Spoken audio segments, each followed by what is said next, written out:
once again, here's our definition of path independence. And if the line integral of f along C from A to B does not depend on the path that you take, it only depends on the vector field f along with the starting and ending points A and B.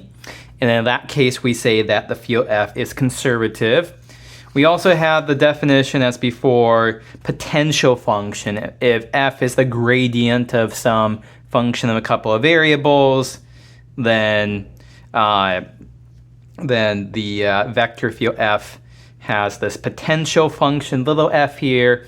F is the gradient field of little f. And I've alluded to this result earlier. Here's theorem 2. Conservative fields are gradient fields. If you have a vector field f, whose components are continuous throughout a region D, blah, blah, blah, f is conservative if and only if f is a gradient field for some differentiable function f.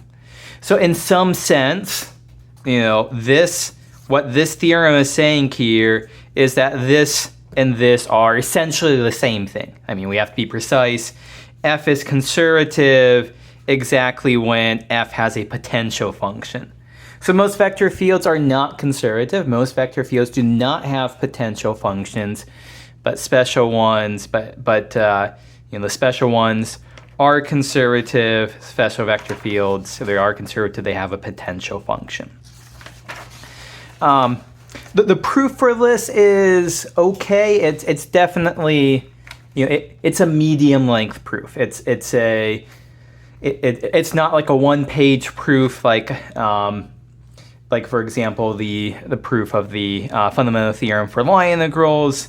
It's not an impossible proof for multivariable calculus that we just say we can't prove it here.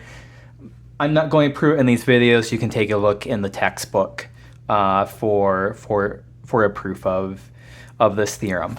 But let's just go ahead and apply this real quick.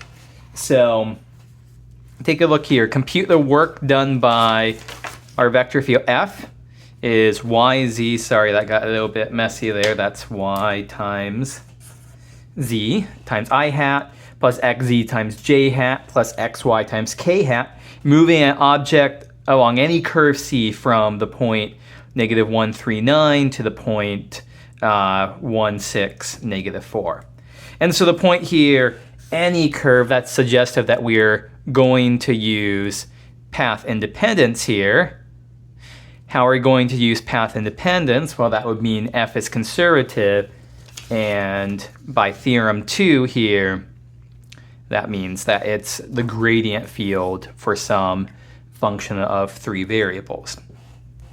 So later on, we'll talk about an algorithm to come up with the potential function. Here, I'm just going to say the potential function f is just x times y times z. And check for yourself that if you take the gradient of f, the x partial derivative is yz, the y partial derivative is xz, the z partial derivative is xy, and that's exactly the same thing up here as f.